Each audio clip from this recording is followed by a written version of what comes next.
Good evening and welcome to this February 27th meeting of the Bluff Village Board of Trustees. Clerk, please call the roll. Trustee Ankerman? Here. Trustee Fisher? Here. Trustee Marquis? Here. Trustee Rappin? Here. And Trustee Ryder. Thank you. Please stand and join me in reciting the Pledge of Allegiance. Pledge allegiance to the flag of the United States of America and to the republic for which it stands, one nation, under God, indivisible, with liberty and justice for all. Thank you.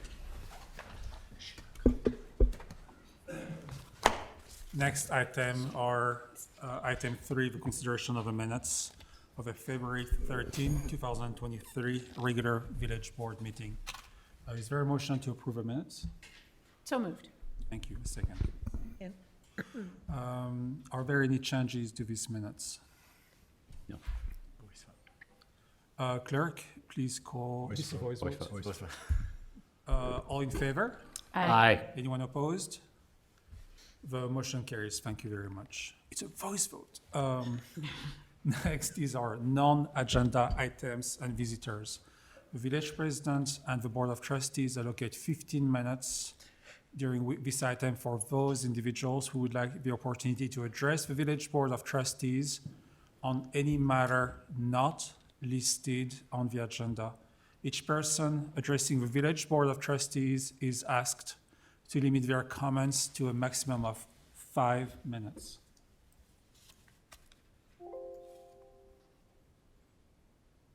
I do not see anybody in the room willing to address the board. Do we have anybody online? There are 3 participants via Zoom, and if either or if any of those would like to make comments now for items not on the agenda, please raise your hand. You'll be recognized. No, sir. I do not see anybody. Okay. And I say we move on to the next item. That would be the village board sets the order of the meeting. The village president and board of trustees will entertain requests from anyone present on the order of business to be conducted during the village board meeting. So I've had previous requests for item 7A and 7B. Do we have any more items to consider? Without any objections, moving on to item 7A. Moving on to 7A. Drew? So there was in your info packet, there was a little bit of information about the high school superintendent from Lake Forest, Matthew Montgomery, who's here this evening to give a presentation regarding the referendum question that's being put to local voters. And Matt was, please come to the podium. I have the pleasure of running his presentation. So if you'll give me 1 second, I will get that started.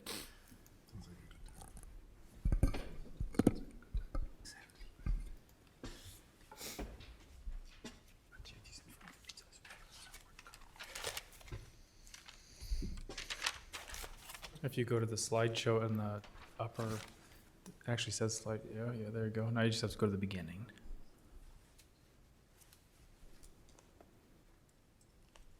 No spoilers. Let me go back. Thanks, Drew. So tonight in the presentation, I'm going to try to limit myself to under 10 minutes of talking at you and then open it up for questions. And hopefully I'll be able to address any that come up. So I'm here tonight to talk about the referendum that is on the ballot for April 4th. And I'm going to give you a little background about the high school. Many of you have direct experience with the high school, but I just want to go through the recent highlight reel, and then I'll move into the referendum itself. Drew, can you advance? We're going to skip the video. I do want to take a moment and just acknowledge that we have done a video series for the referendum. They are on the website. They are beautifully done, and they do a great job of telling the story. The video that's on there that we'll make sure that you have, if you have a copy of this electronically, you actually have the slide deck. That first video is about 5 minutes, and it really encapsulates everything that's up. That's included in the referendum. I didn't want to take 5 minutes of my precious time with you showing a video when I know that you can look at it at your leisure. So we'll start with the background, and then we'll move into benefits. We'll finish with the questions that you have for us, and we'll touch everything in between. last year, some of you know that we were awarded the National Blue Ribbon for the high school. That's the first time in school history that the building was awarded the Blue Ribbon Award. I do not take credit for it. It was my predecessor, Mike Simic, and Dr. Shayla Holland, as well as the wonderful staff and the community of students who earned that distinction. I was a superintendent in a district in Ohio, and one of our buildings was named Blue Ribbon. It is an extreme honor, and I'm so grateful for the leadership of the staff and the students, as well as Mike and Shayla, to make that possible, and they should, all of that work should be celebrated. Drew, if you can move one forward. Here is the just the basic highlight reel of things that I'm exceptionally proud of. And I'm going to lead with a graduation rate of 98% for our students. And then I want to move to that we're one of top, or in the top 20 Illinois high schools. We have 91% of our students participating in extracurricular activities. And I will tell you that the extracurricular opportunities are robust. If you have children or had children in the district or grandchildren, there's 33 athletic opportunities, there's 68 extracurriculars, and 91% of our students are engaging. Of course, we want that number to be 100%, but it's something to be proud of that we are in the 90s and we're continuing to grow. We're AAA bond rated. That is exceptionally hard designation to achieve and to keep, and that is something I am proud of. If you look at the composite ACT score, we're at 25.5, 8 national merit scholarships. The stats of the district could give the impression that there's nowhere to grow, but that couldn't be farther from the truth. So as we're celebrating the successes, know that we are in a state of continual improvement, and Dr. Leonard, under her leadership in that building, as well as the staff, are continually trying to evolve and pivot to make sure that we're meeting the needs of all students. And a great example is that 91% of participation. We want that to be 100. We want our ACT score to continue to rise. We want to have more national merit scholarships. Right now, we are going through a strategic plan process, which I think that District 65 is embarking this spring as well. 67 and 115 will have finished strat plans that will be recommended to the board in the March meeting. So there's a lot of new things on the horizon for the next 5 years on goals and objectives that are aligned to the jointly developed portrait of a learner between District 65, 67, and 115. Drew, if you could advance for me. One more as well. If we lead with the why, there are two main reasons that we are engaging in this referendum. The first one is to preserve the asset that this community has, which is a building that was built in 88 years ago. And we want to make sure that that building stays open for 20 or 30 years in advance. We want to protect that investment. The second thing is that there was a sizable investment in the building in 2006, a $54 million investment that touched 50% of the classrooms. We are finishing what we started with this referendum in that all of the remaining classrooms will be addressed and modernized in this referendum package. So we are protecting the asset and making sure it stays open for another 20 to 30, and we are finishing the project that was started in 2006. Next slide, Drew. People always want to talk about what is the total amount and what is it's comprised of. So the next slide will show you that we're asking for $105.7 million. That is a big amount. I don't sugarcoat that and acknowledge that that is no small ask for the community. In 2006, the community asked for the board asked for $54 million. That's $80 million in today's dollars. So there was some questions about how could you go from 54 to 105. Acknowledge that there's been a great deal of inflation over those 16 years, that the $54 million would now be 80, and we're asking for 105.7. It is 100% infrastructure, although we've subcategorized it in two major buckets. But you should know that it's 100% for students. So the bigger why is to improve the educational experiences for our students through a building that is properly maintained through infrastructure, through HVAC, electrical, safety and security, and then infrastructure on the classroom lens, where we're looking at how are we modernizing our classrooms to meet our students' needs. If you go to Deer Path Middle School, or you go to Lake Bluff Middle, and you go into their science classrooms, if I just take that as an example, they are state-of-the-art facilities in both elementary districts. And when you walk into the high school, it's like walking back in time into science labs that look like they're out of the 70s at best. And this project, $15 million of the 105 would be dedicated to science labs alone. But both buckets are infrastructure, and 100% is going to kids. Drew, if you move one forward, please, on key benefits, actually two more. So if we look at key benefits, I talked about maintenance and infrastructure and keeping the building open. If I take a moment and just stop on safety and security, it is one that frightens me the most. It's the one I don't like to highlight, but it's important to say that we are living in a world far different from what we maybe experienced growing up. And the ability to lock down that building using the partition systems and through modernized technology where we can push a button from a cell phone and lock down the building should there be an active shooter, alert, or intruder is paramount to slowing down the progression of any type of perceived threat. Right now, a individual who could be perceived as a threat can walk through the building with relative ease from one section to another.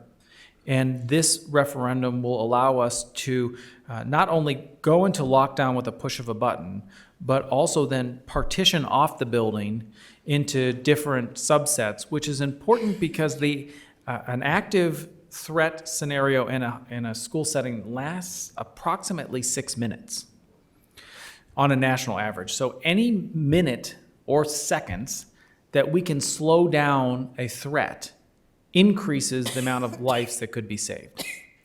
And it's unpleasant to talk about, it's unpleasant to think about, but we have to be prepared. And this will add to the layers of safety and security. ADA, while we're in ADA compliance, I will tell you that the individuals with special needs in our environment could benefit in a big way of their user experience through their experience as things as small as restrooms or drinking fountains, or access to curriculum in a science lab with labs that are adjusted to individuals that are in chairs. It's all about how we are meeting the needs of all abilities and the investment into ADA. There's a difference between a compliance and what we want in terms of expectations for our students with multiple needs. The student support space is an area where we're bringing together students and we're showing or giving them the ability to meet with the psychologists, the professionals, the counselors in a private setting that they don't have access to now. And you don't think that's a big deal until you see and you start to read the mental health crisis that's happening across the country and how we are trying to support our students through whatever they're experiencing in a mental health aspect or preparing them for college, environments with families. We want to make sure we have a centralized spot in that building where students can get all of the support they need. And then I'll finish with just classrooms and technology. I talked about labs already, but just know that the learning and needs of our students continues to evolve because the workplaces continue to evolve. And when you have desks that are in rows that are not flexible, it limits the ability to mimic real-world environments within that classroom. Drew, if you go forward, I think we're going to talk about finances next. So if we talk about financial implications, on a $1 million house, it is approximately $950 per year or $79 per month for a $1 million house. We broke it into $500,000 increments because there's houses that are under $1 million and there's houses that are well above $1 million. For a $500,000 increment, it's about $40 a month or $475 per year. There is a tax calculator online where you can type in your information of your home, your business, or your homes, and you can figure out exactly how you would be impacted by this ask. Next one, sir. And I did that in 10 minutes and 50 seconds, so I'm a little over, forgive me. I would like to, at this point, entertain any questions that you may have, if any. I'll ask a question. Certainly, the scope of this would a core asset for our community in Lake Forest and Lake Bluff. It's imperative that we keep this up to date, and it's good. I was going to ask about $1 million home, and you said it's about $950. Is there any benchmark? I know that New Trier has done a ton of work recently, for example, and I know that they've actually added on. But is there a sense of over a 50-year period of what an annual spend? Because we do things every 10 or 15 years of really $50 million or $100 million. I mean, is this in line with, if we average this over 50 years, or are we over it, or? have In you done any- comparison to our relative peers, is that what you're That's asking? So did we put that slide in the end? If you go one, keep going. Keep going to the end. You're going the wrong, sorry, sir. There it is. Okay. So we put that in there. I don't go through it in my presentations unless somebody asks, because I get feedback no matter what I say, both positive and negative. But this gives you an idea of the area districts and what they have invested in, I guess we go back to year 2000, I think, on this.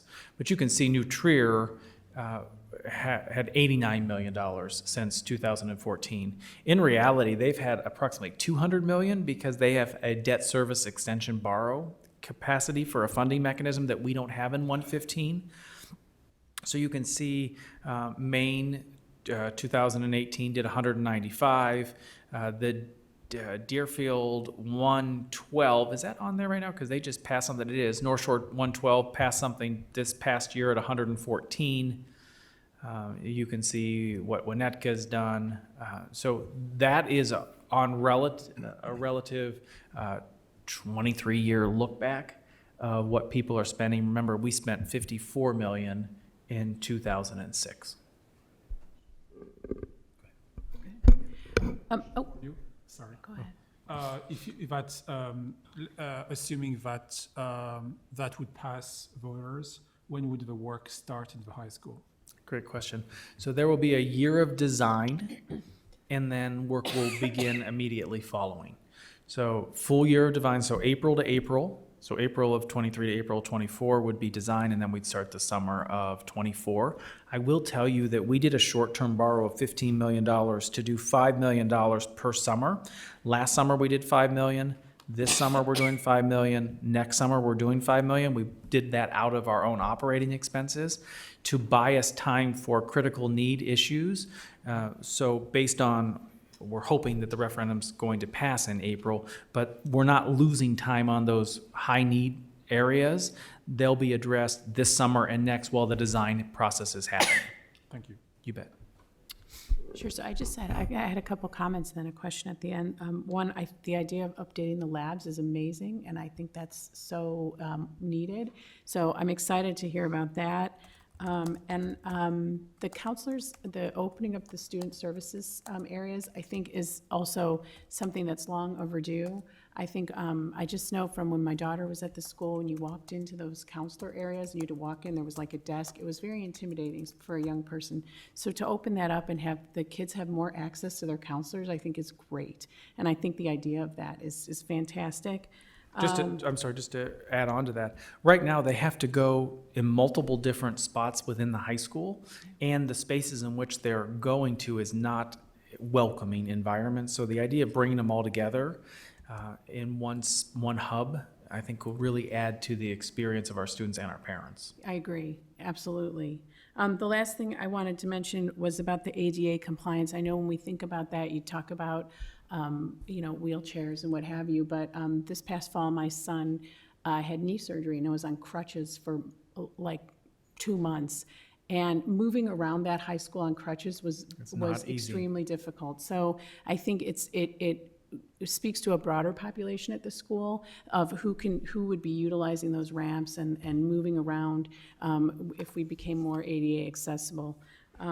My last question was, I got a flyer in the mail recently about the referendum, and in that it mentioned the previous bond, saying that bond was expiring at one point, and then this bond would be starting up, and it kind of talked about the crossover of the expenses of the tax liability for people, the property tax liability, and how one would sort of be expiring and the other one would be starting up. Could you explain that just a little bit? Sure, the Thank you. 2000, oh, you bet, I'm sorry to interrupt. The 2006 referendum was a 20-year, so it is finishing, 20-year borrow. It'll finish in 2026. So there will be an overlap, a small overlap of the new debt and the existing debt. In 2027, the year immediately following the expiration, on $1 million house, the taxes will drop about $400 for $1 million house, and a $500,000 increment, just think of $200 per half a million investment. Regardless of the referendum, taxes will go down in 2027 because of the expiration of that debt. But you will see the existing debt be added on to the new debt during that overlap period of a year or two. And then a little bit of a decrease. Then it'll drop. Okay, thank you, appreciate it. You bet. I have another question for you that is, I've had a lot of people coming to me and asking me, okay, what is this referendum about? I don't know, and this is why you're here. One of the things I've heard from these people asking questions was 100 million is a lot of money. Wouldn't it be better to do a redo for the high school? We scrap the building and we rebuild. What would be the comparison cost if we were to do a redo? Regis, I'm so glad you asked that, because I had this wonderful idea that I always think I'm right. You can ask my wife, and I'm often not. But I thought, we're never going to bulldoze it. This is in my head because it's such a beautiful building. But wouldn't it be cheaper just to start over? That's what I thought. So we asked the architects and the construction firm, and the estimation for a box of 500, because the high school is 500,000 square feet approximately. A 500,000 square foot box is $250 million. Okay. If you would want to reconstruct architecturally anything similar to what we have now, it would be in far excess of $250 million. So the idea of investing $105.7 million, while a big number, and ensuring that one of the most beautiful campuses in the country stays open for another 20 to 30 years, seems far more reasonable when you put it into the context of what it's going to cost for a new build right now. Thank you for that answer. You bet. I'll ask a quick construction question. It's a very inflationary time right now, and what you scope out and what you budget one year oftentimes will be 15% more the following year. Have you taken that into consideration and what you would cut out if you need to, or how do you handle that? So the construction firm has estimated an escalation cost of 8% per year, so that's what's built in right now. So for example, if the referendum were to go down, and the board would decide, and this has not been decided, just so you know, plans have not been established, but let's say they would want to put the referendum up on the ballot again at the presidential election of November of '24. The $105.7 million project becomes $120+ million project, and we haven't added anything else because of that escalation. So in the estimates, we have built in the 8%. To accommodate for that escalation, so we don't have to get in that situation. Mm-hmm. I will tell you that every project that I've overseen, so I just came from Ohio off of a $86 million project that I oversaw, there's always going to be value engineering. You're always going to be prioritizing, but it won't be because we didn't budget an escalation into the project with contingencies, both for owners and the construction management and risk firm. Okay, thank you. Hi, Dr. Montgomery. I Thanks feel for like you have a coming. question. No, it's interesting because I too recently people have started to ask me, can you tell me more about the referendum? And I was so pleased to see that you were coming so that I could speak with some knowledge, and your presentation was really helpful. I'm a graduate of the high school in the 90s, won't say exactly when, and my son is about to be there. And I have to say the change from the 90s and the 2006 project is just mind-blowing and beautiful and very exciting how we were able to maintain the charm that reflects our communities while still modernizing and keeping up with the times. So I have no doubt that the project is important. I'm curious about the timing. A couple things I'm curious about. You categorize it as a continuation of that 2006 project, but it does feel like we're doing a quick turnaround then I'm curious why we didn't start having these discussions earlier. And then, and on the same token, and you kind of touched on it when you were responding to trustee Rappin's question. Why are we not waiting until the 2026 turnover so there isn't a double tax? If I paraphrase your question, one element is why didn't we start earlier? And the second element is why aren't we waiting till later, right? Yeah. So I'll address both independently because they're both good points. Why didn't we start earlier is a question that is largely related to the pandemic. So the project and the ideation was well underway with the Master Facilities Committee in 2019. And the collective, board and the committee, were ready to go to market. They were doing community presentations, March of 2020, and everything fell apart. So everything got put on pause. I interviewed in February of 21, and a part of the interview process was from 14 board members, tell me, do you have experience with referendum campaigning? Do you have experience with construction? So they were ferreting out the next leader if there was experience, because they knew that it was likely that we would come off of pause at some point in the future and have to address this. So that's the first part. If you want me to go back farther from 2006 to now, I can, but I'll come back to it to see if you need more. The why aren't we waiting is because it's going to be 16%. It's going to be 8% every year, and inflation continues to be on the rise. And so you're going to pay more and your money's going to get you less, one. Two, every year we wait, we run the risk of having emergency situations that cost the district and the taxpayers maybe 50% or more per fix. And the analogy I've been using in the roadshow, so to speak, is that we all want our furnace to break in the summer. Unfortunately, we can't control that. So there are examples where if there's critical failures in portions of the building, we may have to shut that portion of the building down while the repair is happening, and the repair is costing us 50% more than if we would have planned it accordingly. So I think those are addressing both of them. If you need more on either end, I'd be happy to help. No, I actually do have a follow-up. You completely addressed my questions, but my follow-up question is, what will the impact be on the students, and how disruptive will the construction be on the classes that are? In 2006, they did the project in 2 years. The estimations right now are 4 years. I don't know if that's going to be true or not. I'm hoping it's going to be less than, but the bulk of the work will be over the summers.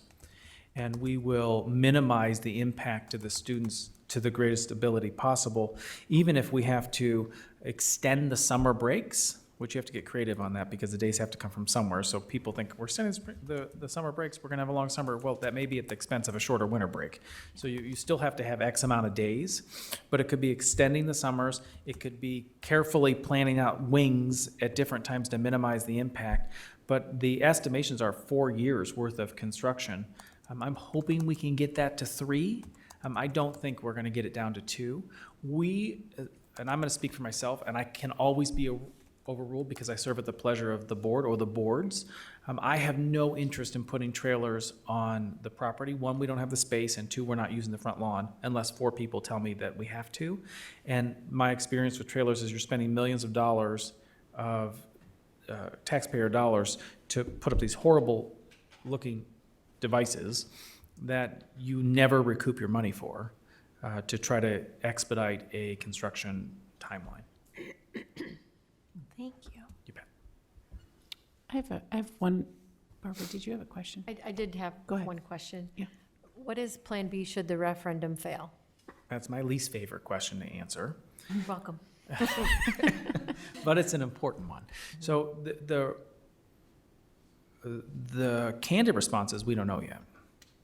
Next Tuesday, on March 7th, there is a board meeting where in open session we're going to have this very discussion. How I've been answering is I think there's 2 pathways forward. One pathway is to wait and put it up in the presidential election. But it will not be, and this you should timestamp this and know that I have served at the pleasure of the board. this plan is not baked in with fat or fluff.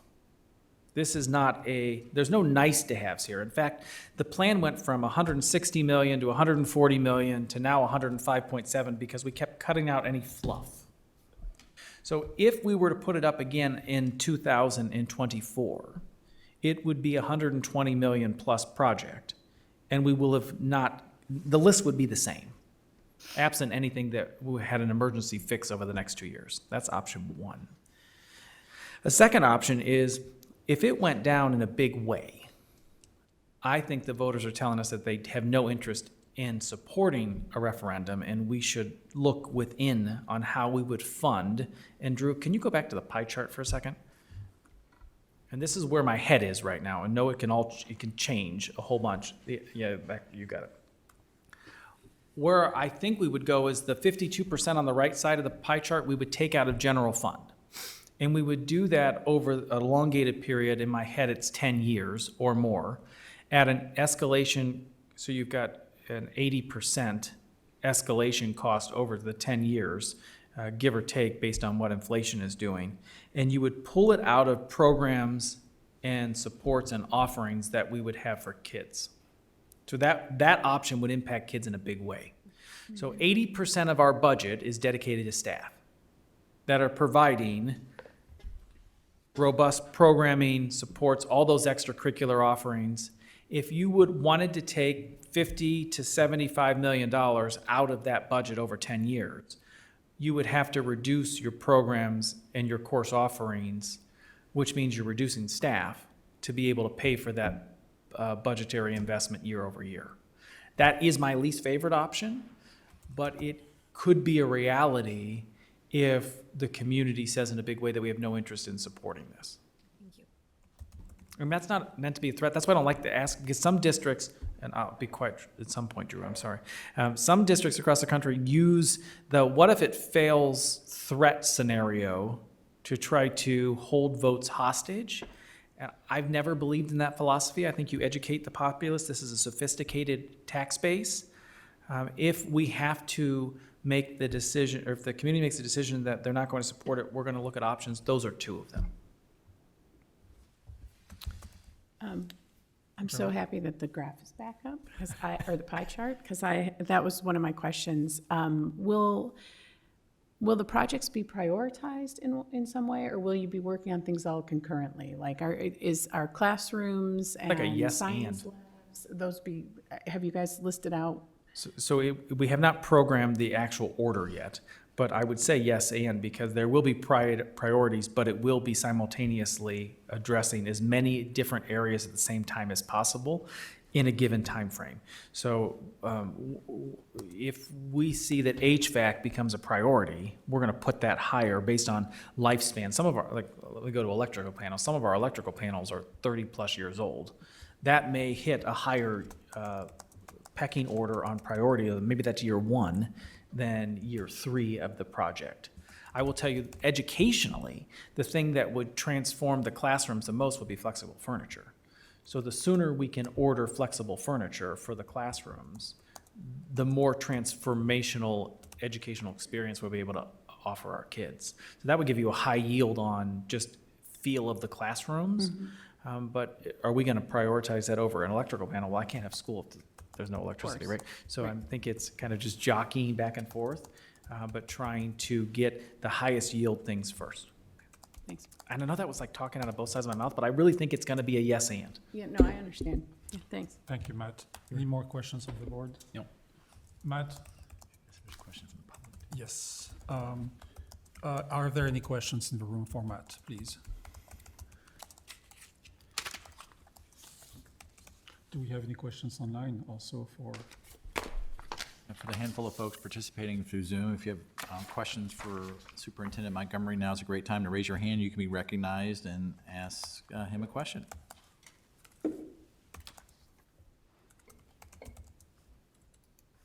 Nobody's raising their hand. Matt, thank you very much for coming and being candid in this room to our community. We really appreciate, and was our great. This is a great education to the people who will have to make a choice, simply enough. But I really thank you. Thank you, kind sir. If you have any other questions moving forward, feel free to reach out and we'll be happy to address them. Thanks, Thank Matt. you. Thanks.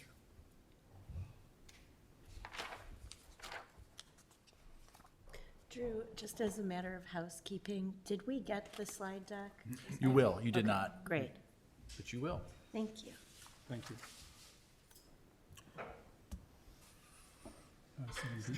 Do you want to read the cover memo for that, or I Sure. I could summarize too, whatever you prefer. Go ahead. Okay. Simply enough. The next item is it's really a recommendation coming from the Sustainability and Community Enhancement Ad Hoc Committee. Chair Brian Renner's here this evening. Should there be any questions, he may have some comments as well. But at the request of the board, the report, the joint community report that was put together by the working group that was published in December of last year was discussed at the SEC. They talked about the various alternatives and are at this time recommending the board immediately enact a seasonal ban on the use of gas-powered leaf blowers. And that, again, stems from all the work done over the last longer than a year, that working group. Chair Renner and myself were part of those committees. That working group included Evanston, Winnetka, Glencoe, Highland Park, Lake Forest. The list goes on and on. But the goals, the high-level goals, again, of that group was to try to find a way to have a uniform environment to help both all the communities in the administration and enforcement of regulations governing those devices, and also help those that were in the service provider industry to have a uniform rules to work under.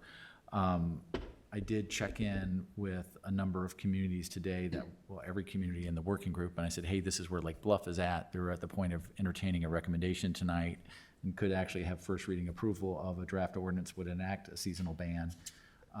And the communities chimed in and let me know that everybody was in this continuum of progress. If they already had a seasonal ban in place, like Highland Park, Winnetka, Glencoe, Evanston, they were looking at going to that next level of maybe entertaining a 9-month ban. They were at various stages of review at mostly advisory level still, but that's where they were leaning in for those like Lake Bluff that were not in a position of having any specific regulations beyond limiting the time that they were in the position of like you all entertaining the idea of establishing a seasonal ban. There were a couple of comments from the public I shared earlier today. They're also in front of you today at the dais. And I did reach out to some local service providers to let them know where the village was. I sent out an email to them, and I did reach out to Fred Wacker, who had worked with Mariani Landscaping and had previously been involved with the committee. I reached out to him as well. I hadn't heard back from him. I did hear from an operations manager with Mariani who had shared where the village was with this, and he described. My question to him was one. I actually wanted to relay to make sure he knew where the village was in terms of enacting such a change in policy, but also just to verify some of the things I've heard from folks, and this did come up at the committee level. Is this going to cost residents more, or is this going to impact seniors or other homeowners? And for him, and now granted, they were, I think you said, reached the largest operator in the country. Yes. In the country now, so they're not a mom and pop, right? National provider now, but the idea that it would not impact them because they were already providing service in this area, in that the idea they have that type of equipment on hand, but that's not to say that again, service providers in this area do provide, if they're in Winnetka and Glencoe, and sometimes they are providing services here in Lake Bluff, and same with Lake Forest and Highland Park. They're here, they're also there, and so they're dealing in different regulatory environments already. And so for this 4-month window, that they would have to seek alternative means to manage that particular need in terms of services. So rake, broom, or electric blower, and I know Chair Renner had talked about what he was working out with his own service provider was that he bought his own electric blower and was going to make it available to that person for when they did his own lawn. So there's ways to solve it like that as well. But The SEC talked about it. They talked about there was a draft ordinance included in your packet that was a little more broad-reaching. One of it that it was given to them, and it was actually not exactly what they talked about requesting. We had that conversation. It included an absolute shut-off in the out years for use of gas-powered leaf blowers. It also was restricting hours, and that's something they did talk about it at length. And ultimately, the SEC's recommendation was just to go with the true seasonal ban, leave the hours untouched, but that they would want to revisit this and monitor it over time. And the big key to this was education, and then being generous with the rollout is not to be super aggressive with enforcement, so as to acknowledge that there's going to be a learning curve. So. One thing I'd like to say also is we're into a changing environment following the pandemic where many people worked from home, and as a person in the street, about 50% of all comments I heard were, God, voice blowers are really annoying when I'm getting a conference call, and this is really hard. And we're kind of done with the pandemic. I mean, we went back to work in some ways or another.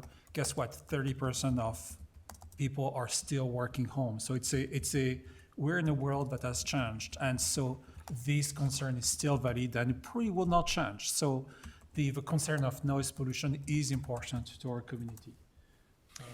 Yeah, the one thing I wanted to add to point out, there was one thing that was not in the draft, or actually that is in the draft ordinance that the SEC did not want in there, but I want to call your attention to that, and that was to give the Park District the accepting them out for their activities and managing their properties.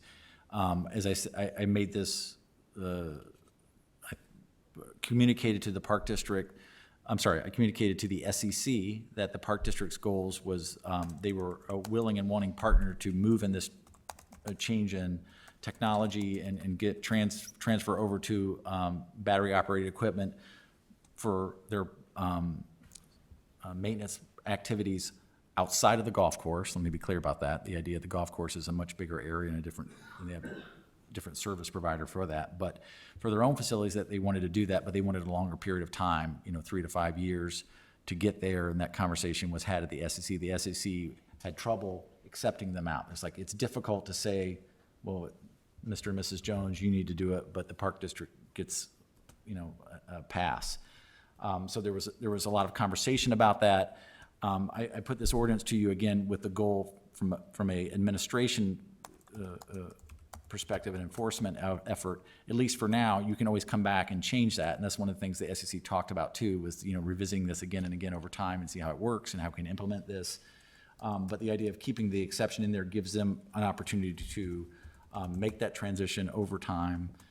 But you can close that period and say, okay, we're no longer going to accept for your activities outside of the golf course, or you can even change that too. But right now, I mean, that's the way it's presented. I just want to be crystal clear about that. That was not what the SEC asked for.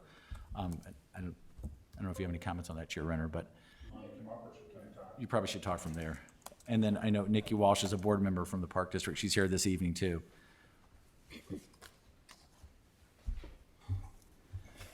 Hi, Brian Renner, Chair of the SEC Committee.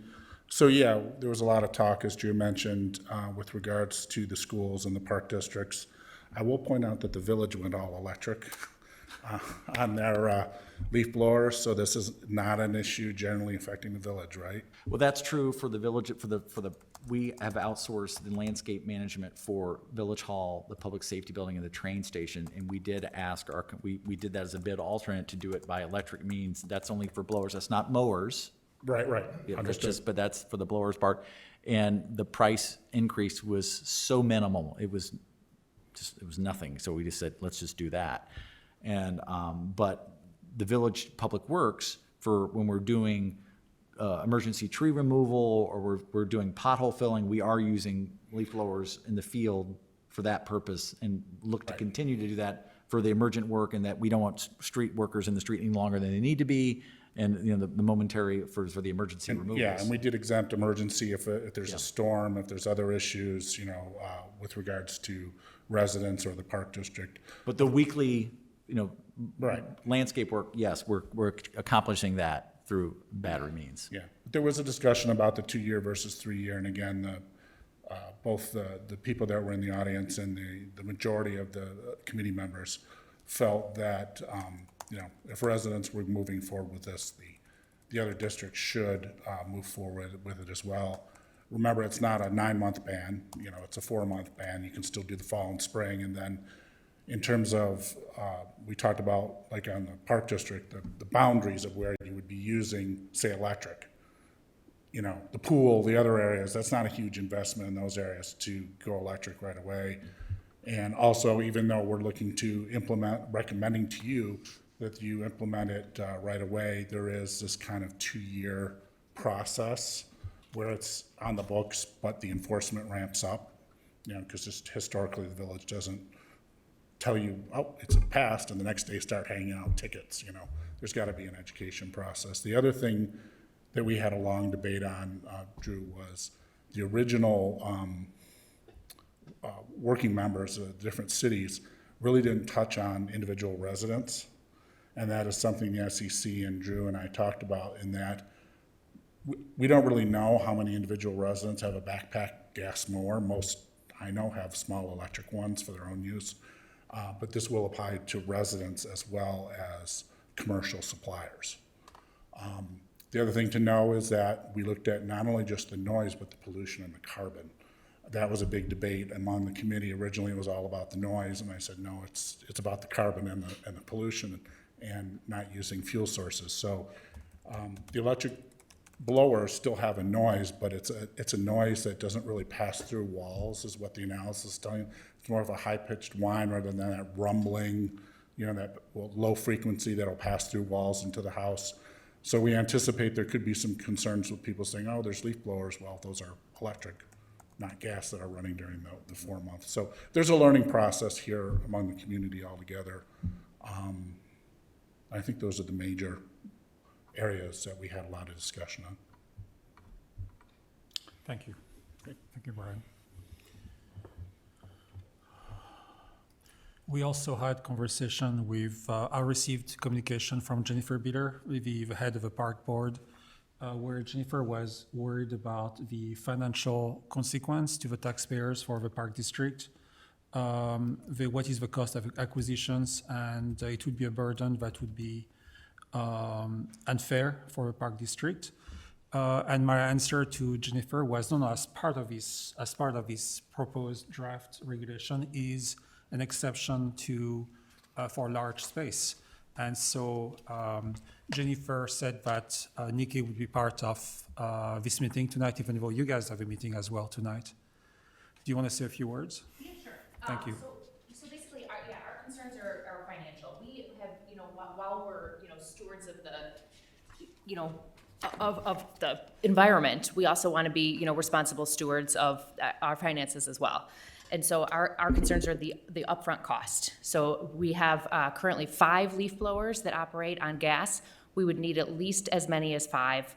And then because they're electrical, we're concerned that we're going to need a whole electrical panel upgrade to the chargers go on these backpacks for the electric. It's not like, the ones you buy for your home that are tiny little things that, you just use and, you plug them back in. These are bigger deals. And so the upfront, the main cost is concern. The main concern is cost for that. And so we were thinking, this was something we had talked about doing anyway. As they would break, we would start to replace them. So we would need at least 5. So we were thinking, maybe 1 a year, maybe 1, however it goes. But would love to replace it as they break, or sooner, if we can come up with some kind of a timeline. But just to not have to make that investment right away when we have perfectly good equipment. The other thing, and I don't even know if I should be bringing this up, but there was a mention of generators as well in the ordinance, gas-powered generators. And so we have some events that we were looking for exceptions on that too. We have our color run is run over at the train station, and we use the generator to run various things over there, and then we use it as a backup for the beach. When we do the 4th of July band down at the beach, we have a generator there. We usually don't even turn it on, but we have it down there in case there's not enough power for the band. And then also, when we do movie nights, they power the big inflatable screen. So various things like that on the generators as well. The limitation, I'm sorry to interrupt, just the limitation on generators is to serve as a way to provide power to, to put your backup batteries attached to the generator while you're doing the work with the battery, right? It defeats the purpose Of the leaf blower, right, so it's it's not just, related it's to just leaf related to blowers. leaf blowers. Okay, that's all I wanted to clarify on that. That makes sense. Yeah, no, that would be silly. Okay, and I think, yeah, that's it. We're just, we'd love a phase-in plan. That's all we're looking to have. We want to do this too. This isn't something we're, against in any, way, shape, or form. What would be the cost of your transition? How much would be for panels, extra set of batteries, professional equipment, and so So on? because this just came up, the first thing we, looked into was the actual, replacement of the units themselves, and it looks like it would be around $2,000 a unit, and we're not sure if we're gonna need more units because they may not be as efficient as the gas-powered units. And then the electrical upgrade, we haven't had a chance to look into the cost of that yet because we have to see the units and what it looks like and, what it takes from a circuit standpoint, and I'm not well-versed in that, so that's all I'm gonna say on that. So we're looking at a draft ordinance right now. We would have a clean transitions, but with exception to your to the large spaces. So in your case, if we were to say, okay, fine, we'll have an exception, a time exception to your transition, how much would you need? A year, 2 years, 3 years? So they had said 3 to 5 years. That was what the number we were throwing around, but, we would be open to, discussion on that. That's just, we'd just like to phase it in. Again, we'd love to wait till each one broke and replaced it, but, if that's not gonna work out, we'd love just a little bit of time. Okay, thank you. Thank you. Do we have questions for Nikki on the board? Okay, thank you, guys. Thank you. I just had a couple are we going into comments? Can I- Absolutely. Okay, all right. So I think the compromise with the Park District makes sense, and I'm comfortable with that. It sounds like they would like to move forward with electric technology, and so I feel like if we can phase it in, I think that's a nice compromise. I also feel like the technology, the cost is going to come down as time progresses, like it always does. So I think as the blowers get more efficient and they work better with the electrical battery packs, what have you, I think that we'll see the costs come down and the units become more efficient. The only comment I wanted to make, and I know it's not completely relevant to the ordinance we're looking at today, but in the packet, there was a section in there that talked about permitted hours for residents when they were allowed to work on their yards. And I guess I feel like there's so few residents that actually do their own yards, and most of the time it's one mower. And now we're asking them, of course, to use an electric leaf blower, which I think most of them already have. A lot of people have switched to electric mowers, so it's relatively quiet. I kind of thought if we could give residents, if we could continue to give them a little more leeway in the hours that they're allowed to operate in their yards, that would be a nice, a little bit more fair. I felt like restricting their hours so much is maybe a little bit unnecessary. And that would be my only comment. Yeah, and the SEC chose to not touch the hours. Right, Just leave that, so- so continue the existing, giving property owners and not contractors the ability to work their own property for longer periods of time. So from 8 to dusk. Yep. 8 to dusk. Keep the same, no wasn't clear. change to those. So the proposed regulation, that's just, when I'm looking at this chart, like, and it says that's a proposed regulation, is that actually a proposed regulation, or did No. we just decide, no, we're not doing that at all? I'm sorry, Drew. We just carried the hours, Drew put those in, that already exist for landscape. Okay. Yes. Yeah, that, you're looking at the table that staff had prepared a memorandum to the SEC to saying, if you did what you were originally talking about, this is how it would impact other rules, but ultimately, the only recommendation was purely the seasonal ban. It left the hours alone, this is the status For quo. contractors as well, hours long. Yep, they still have Okay. a smaller window of time in order to do the work versus a homeowner. Okay, so it's just Just a May seasonal ban. 15th to, 4 Okay, months. okay. Yep. Yeah. Yes. Please come in to the lectern and state your name and address, please.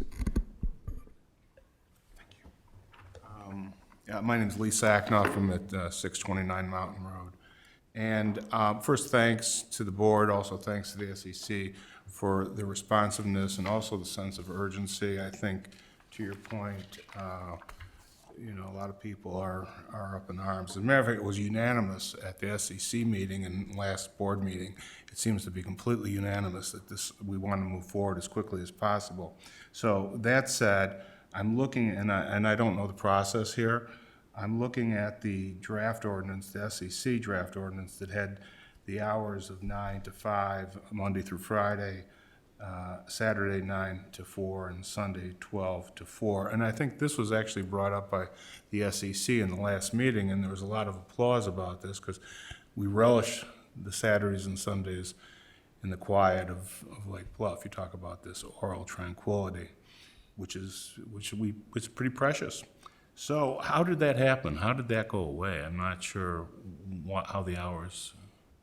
During the meeting, the conversation was, let's simplify this, and the idea of, one of the, I think, comments, criticism was, okay, you're gonna say you can't run a leaf blower, but you can run a lawnmower during that window of time. It just seemed to be administratively clunky, or maybe not elegant. So the idea was that the SEC, as I understood it, and help me out here, Brian, if I missed the mark, but the idea is that the SEC wanted to revisit this, and maybe over time is that they start ratcheting back so maybe 2 years from now is, okay, now no more work on Sundays, or no more, so the idea is that they would continue revisiting that and trying to make recommendations to this body, ultimately, who decides what the regulations are. But for now, the idea was, hey, seasonal ban is enough for now. Right, and you remember there was. So you have to go for the microphone, so. You want to come up? There was there was a discussion, originally, like I said, between residential and commercial. And I think that, as we look at these hours, one of the things I'd like to look at in the next revision is, are we gonna split this between commercial and home? Because if you think of a home person coming home and using their electric blower, they might use it at 6 o'clock on a Thursday in the summer because they came home from work, if they're not working from home, and did their lawn. But these are the rules we have now, so we just kind of felt like we would go with them and see where this goes. When would you expect to come back with a revision? I think, this first year, because what we're talking about is doing this right now. There's a lot of education it's going to take this year, a lot of awareness, and then the next year it's going to get really strict. I would say 3-4 years. I think once we had this with the chicken ordinance, backyard chicken ordinance. It was originally a draft, it was implemented, it was expanded, and then finally finalized. And so I think there's a period here where we can look at the awareness of people getting used to it, and then hopefully, like some suburbs have done, move to the next step. Longer bans, different rules. But I think this is a huge step for a community like Bluff that doesn't have anything right now, other than these hours. Thank you. It makes sense because there is going to be a learning curve. There are going to be some things that we will not have foreseen as being issues, and it also just seems like a big mountain to climb, but some things won't be as big of an issue as we thought. So we're going to find that out as it is enacted. I also was concerned that the permitted hours of operation for an individual, a homeowner, would be limited, such that if I actually did my own lawn care and I actually had a full-time job and then I came home and it's 6:30 and it's still light out, I wouldn't be able to use my electric equipment. That just seems a little bit too punitive. So I just think if anybody's ever going to do their own lawn care, you'd have to be able to do it after 5 p.m. or 6 p.m. in the summer. And I realize those numbers are dwindling, but I think that it's important that we don't just create this box of perfection that everybody has to fit in, and then normal folks can't fit in it. And the only people who live in Lake Bluff are the people who fit in this very narrow box. So I think, again, having it an incremental approach and an education process with a horizon of years kind of makes sense. In terms of just what I saw for the Park District, I mean, none of the numbers that were brought out in terms of either quantity of blowers or price per unit were extreme. So I don't think that it's excessively punitive, on the Park District to ask them to do what we're asking to do. If we want to say it's over a couple of years, I think that's fine, but there are lots of numbers that the Park District has to deal with, and this is very, very small. So I don't feel that that's an extraordinarily punitive ask of the Park District. Thank you. To summarize, you're seeing an incremental approach on ours, and you're seeing a phasing, maybe a couple of years for the Park District, considering the technology and the cost. Basically summarizing your different points compared to the draft document we're looking at. Thank you. I would like to also address one other issue that in the draft, at least the SEC draft that I have here, at that point it was 464, use of leaf blowers after April 1st, 2025. The use of gasoline-powered leaf blowers is prohibited after April 1st, 2025. I don't see that in the new presentation. Sorry to keep jumping in. So there was a lot of discussion about what that next step is. We talked about some communities already have a seasonal ban of 4 months, and they're going to 9 months or going to complete bans. So Drew put that in there to spur some discussion among the committee of when would we go to the next steps. And so there was discussion. We didn't feel that it was necessary in a small community like this to put the next step, the next big thing, like a full ban or a larger ban, actually in there as occurring in 4 years, 5 years, whatever. We felt we were nimble enough to, especially with the SEC, to get word, hey, it's time to revise this, how's it going, feedback from residents, and then take it to the next step. So we kind of took that next big leap out of as a artificial timeline. We wanted to bring it in the community and go. So that was kind of the discussion back and forth. Like, yeah, we want to do this, but do we want to really put it in there as a 2 or 3 year whatever goal for a complete ban? I kind of like incremental, but some members like it just go full out. But So it's actually an important point, and I have had a comment from, actually in the packet, about residents saying it is too soon. If the technology is not there to support the current ask.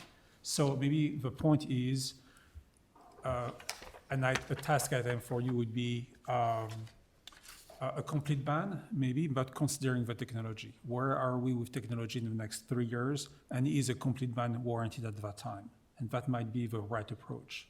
yeah, I think the technology is there for individual homeowners. I've done the research, they're available. I think when you look at the commercial and the larger use, you've got larger battery packs, they're more expensive, you should have multiple battery packs. So I think the technology is going to get better and better, like you said, and I think it'll become easier for us in the next version to go there. Thank you. Thanks again for pushing this as far as you have so quickly, but let's try to be as aggressive as possible. I'd like to see Lake Bluff as a leader, not just one of the group in the follow the leader. I'd rather see them as a leader. Thanks for all your work. Thank you very much. On the board, Taryn, Joy, Steve? I don't have any other questions. I think that, there are communities that have been doing this for 15 years. I do have empathy for some of the smaller contractors that are going to find, have an expense and an issue, but you can't stop progress. I think we need to do this. Thank you. I'd be interested too, just as a side note, just to see what kind of feedback we get once we start this from residents. And I do have some concern for the small mom and pops that work around this area. There's a lot of them. So I know we're going to get some feedback from them as well. It's going to be a financial burden for them. So I think we just need to be cognizant of it as we move forward. And my hope is that as the technology gets better, the cost will decrease and we'll be able to find a really good balance. So. Yeah, I would love to have one for you. Sorry. Spent a lot of time. Getting your steps in tonight. One of the things that was brought up in the multi-city discussions was licensing contractors. Yeah. Which some communities do, and I know that when I was on the village board, we talked about that for a little bit. And one of the pushbacks I gave was some of the big guys were saying, let's make everyone carry $1 million in insurance and pay license fees. And when you've got a mom and pop, literally just 2-3 people running a landscape business, I felt that was excessive, but it was discussed a lot. So we do want to respect small businesses, but also local businesses as well. So. Thank you. Thank you, Brian. Darren? Okay, thank you. Do we have comments online? You do. You have, Nancy is going to be allowed to talk. Hi, can you hear me? We can, thank you. Oh, great. Hi, Nancy Delvaux, 230 East Sheridan Place. I'm very encouraged by this. I had lived in Wilmette for many years prior to Lake Bluff, and I was actually really surprised that you had no ban going, now. So I'm so happy about this. Question on how it's going to get enforced. Do you have an idea? I know how it's done in Wilmette. I'm just curious how you plan to enforce it. Yeah, we've talked about that at the staff level, and we're going to do it as we've done it with the current regulations, is that if folks observe a violation, just as they do now with people, firms or whomever working outside of authorized hours, they contact the police department. The police department goes over and uses progressive discipline, for a lack of a better term, and issues education, then a warning, and then a fine. And then the fines start at, the floor is $25 and the ceiling is $750.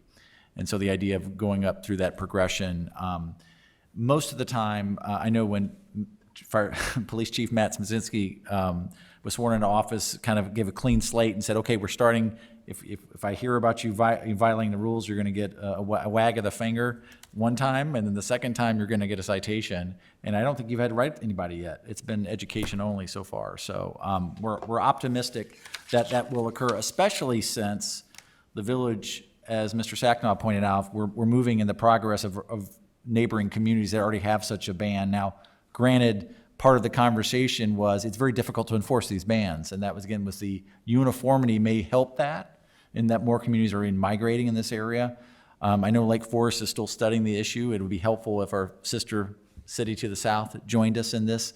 We won't know where they end up yet, but it's at their committee. But the idea, the easier it is in terms of uniformity will be helpful for everybody. So that's the plan. Hopefully that answers your question, Nancy.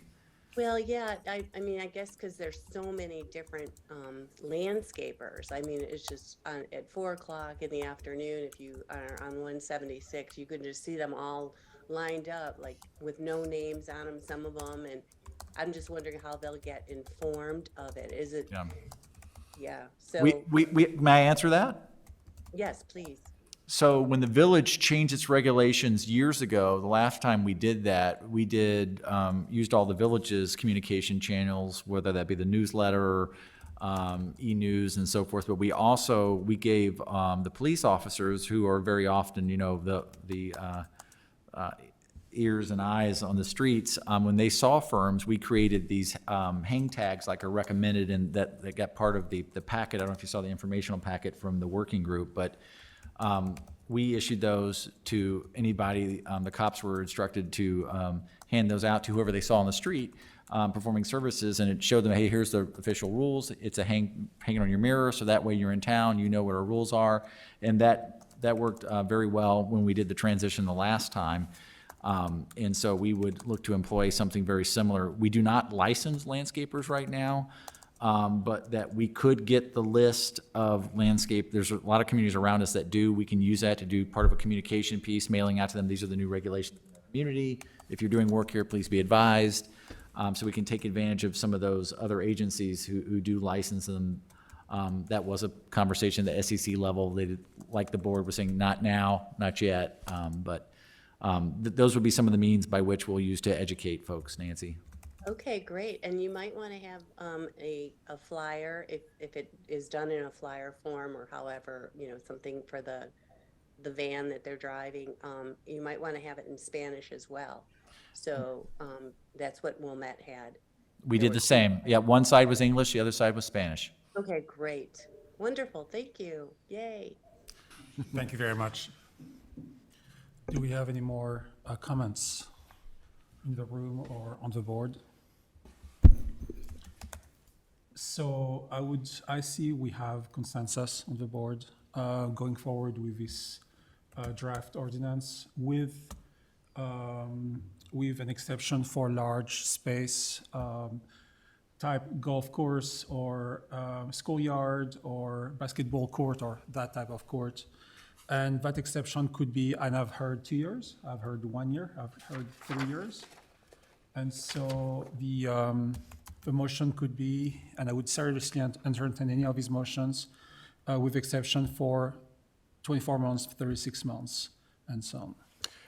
Well, to simplify things, you can approve the ordinance as written, and the SEC wanted, I mean, we're gonna be checking in at 12 and 24 months anyway. We can check in and you can change the ordinance Perfect. anytime you want. What does the ordinance say as for the exemption It time now? exempts out the park district and their current activities at all park district Ongoing? facilities. Until you change it and say, now you've got to make the transition. So But you'll- we should put a 24 or 36 month. They should know what it I is. think 24, I agree. I'm comfortable with 24. 24? Works for me.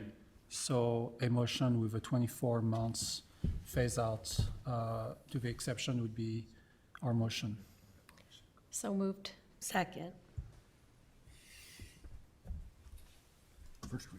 It's a first reading. It's a voting, a vote, Voice vote. voice vote. So all in favor? Aye. Aye. Opposed? And the motion carries. Thank you very much. So 2 readings, it'll be back 2 weeks for the final review. Thank you, Nikki. Thank you, Brian. Thank you. Thank you. Brian.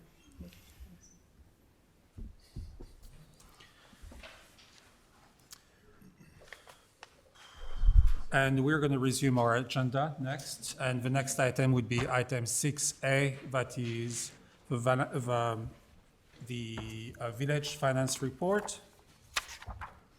And it would be the warrant report for February 14 to February 27, 2023, and January 2023 payroll expenditures. Is there a motion to approve? So moved. Thank you very much. As a summary of background and the reason for request, thank you, Steve. We have expenditures of village funds for payment of invoices in the amount of $81,766.44 for February 14th to February 27th, 2023, and expenditures of village funds for payment of payroll in the amount of $328,570.56 for January 2023, for total expenditures of $410,337 even. And you have 2 documents that are attached, including an invoice register report showing checks with a status of open or paid.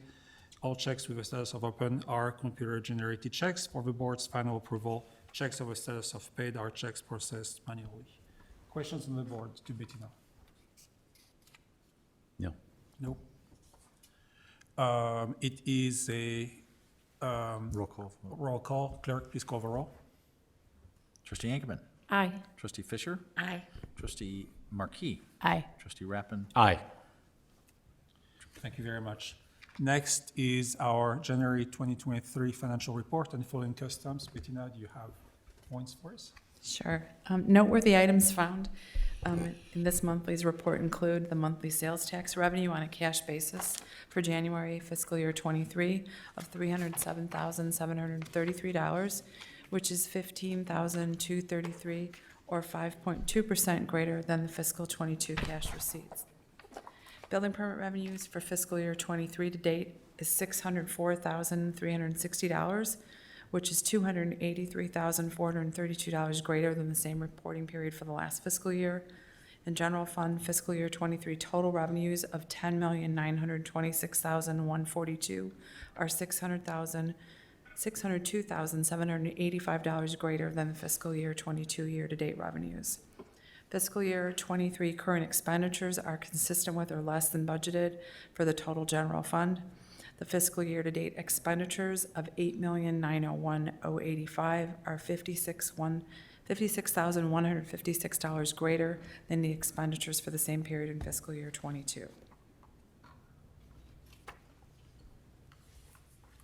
I just wanted to point out too, most people go to the, like I do, jump right to the sales tax revenue charts and look at that, where we started the calendar year, and it's I guess it's encouraging and also, a little bit, still a little bit mind-boggling where, how we keep having growth upon growth upon growth with really fewer sales tax generators. So, and also knowing that the industry is saying that auto sales will not go back to normal growth until the fall of 2023, with the availability of chips being more available then. So, and if you drive around, you look at the lots, the inventory is still really low.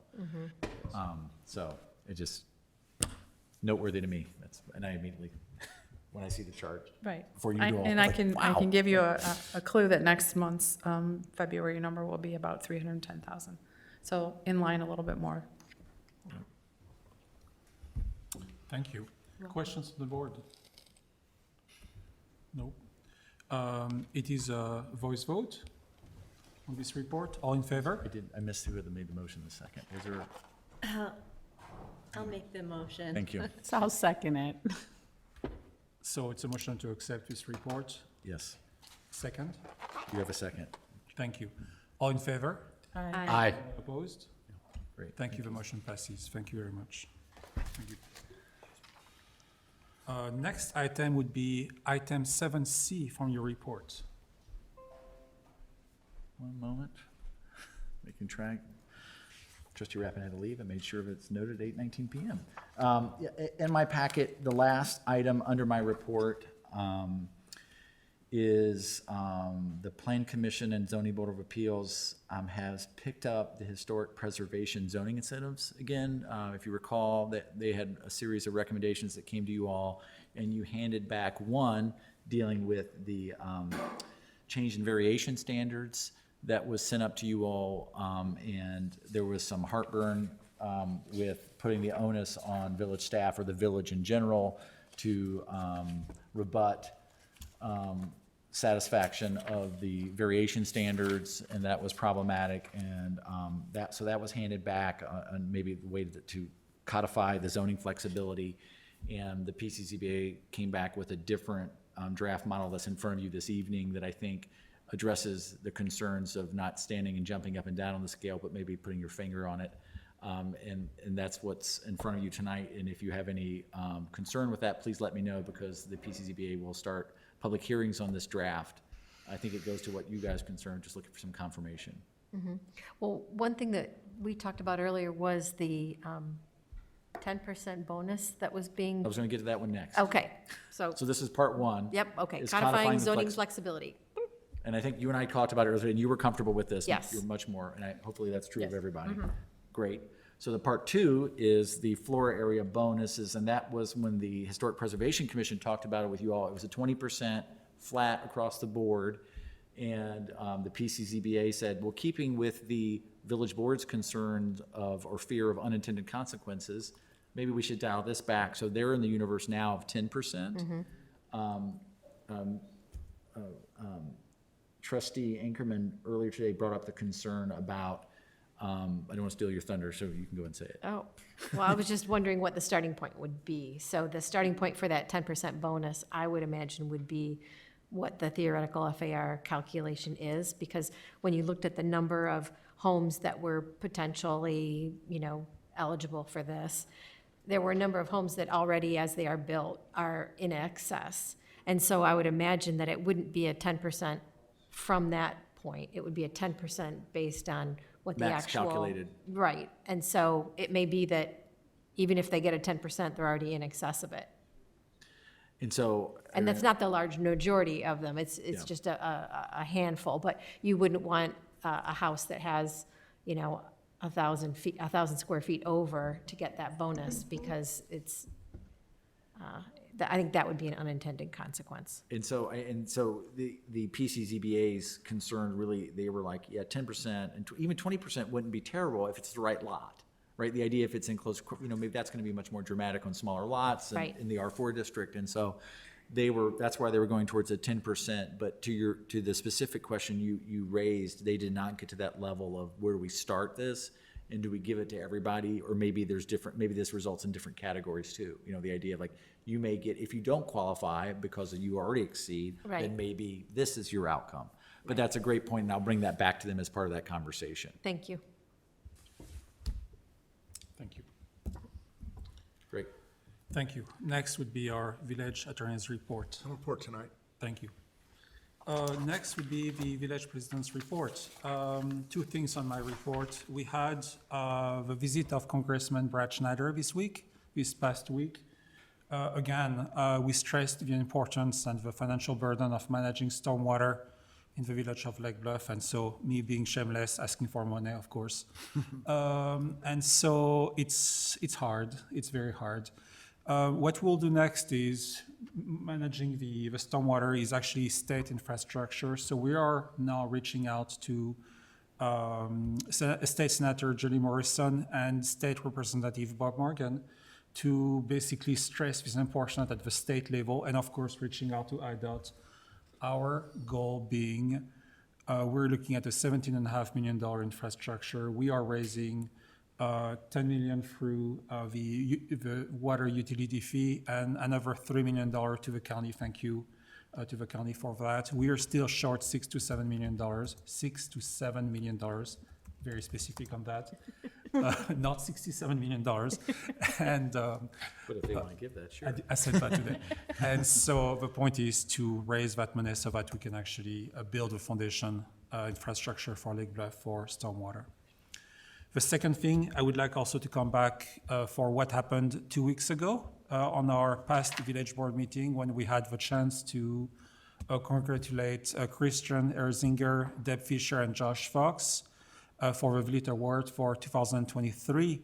I have been made aware of, and I quote, the tournament that will occur on Thursday, March 16 at 6 p.m. at the Artisan Park. I'm not supposed to talk about that, but it might be very fun, and it's another community building event, and so for more information, contact Josh Fox and David Lewicki, okay? And I'm not supposed to talk about it, but that's too late. Thank you. It's very intriguing. Next item is, it's very much similar to a pillow fight on a different level, but this is the same thing. Next item would be the acceptance of a correspondence, item number 10. Please note that all correspondence was delivered to the Village Board of Trustees in the informational report on February 10th and 17th, 2023. Is there a motion to accept the correspondence? So moved. Thank you. Second. Thank you.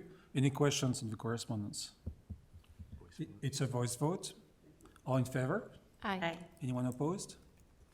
The motion carries. Thank you very much. Next item is item number 11, a resolution establishing the regular meeting dates and committee of the whole meeting dates for the Board of Trustees for fiscal year 2023 to 2024.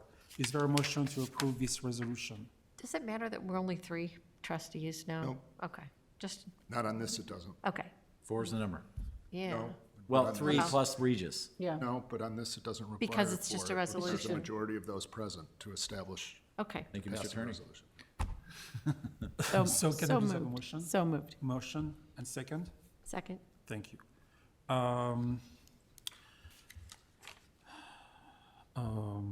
At the February 13, 2023 meeting, staff noted there were 2 dates on the proposed meeting calendar, September 25th, 2023, and April 22nd, 2024, that conflicted with Jewish holidays. Staff recommends September 27th, 2023, and April 24th, 2024 as alternative meeting dates. Now, we did that knowing that conflicts with BAC meetings, but there'll be a new chair. And so we'll have to find alternative meeting dates anyway.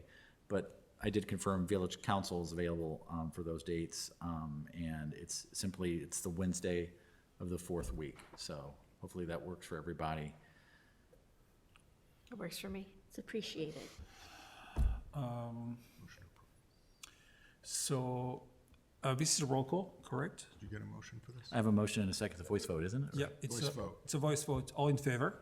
Aye. Anyone opposed? The motion carries. Thank you very much. Next is item 12, a resolution approving and authorizing an intergovernmental agreement for participation in the Mutual Aid Box Alarm System, also called as MABAS. Is there a motion to approve this ordinance? This resolution. So moved. Second. Thank you. The Lake Bluff Fire Department has been an active participant in the mutual aid box alarm system, also known as MABAS, for more than 30 years. There have been numerous large-scale incidents within the boundaries of Lake Bluff, including fires, emergency medical incidents, and technical rescue, where the assistance from other MABAS entities have been required to successfully mitigate the incident. The Lake Bluff Fire Department has benefited greatly from the assistance received by participating MABAS departments, and in turn, the Lake Bluff Fire Department has assisted other MABAS departments in their time of need. The MABAS was established in Northern Illinois in 1968 to provide a swift, standardized, and effective method of mutual aid assistance for extra alarm fires and mass casualty incidents. Since that time, the MABAS system has grown to over 2,600 member departments in 6 states and has been used for such large-scale incidents as the tornado in Utica and in assistance to Hurricane Katrina. To address changing service demands and new laws that have accompanied the significant membership growth, MABAS started preparing a new master agreement back in 2019. Noteworthy updates to the new agreement include, number 1, uniformity, as this is the sole agreement for all states and member units to utilize. Number 2, alignment of specialized terms and definition with national incident management systems and interstate mutual aid laws. Number 3, clarity with regards to authority and action to effect mutual aid and be employer of aiding unit being responsible for the wages and benefit of their employees while providing mutual aid. Number 4, permission for third-party recovery and reimbursement under spillers pays or technical rescue recovery. Number 5, a minimum of $1 million insurance limits, as well as mutual indemnification and hold harmless clauses. And number 6, clarity in regards to governance at the state chapter level. This 1-year evergreen master agreement will replace all prior MABAS agreements and will become effective as of 12:01 a.m. on January 1st, 2024. Any member unit that does not execute the new master agreement prior to January 1st, 2024 will no longer be part of the MABAS. Fire Chief David Graff recommends approval of a new master agreement. Question on the board?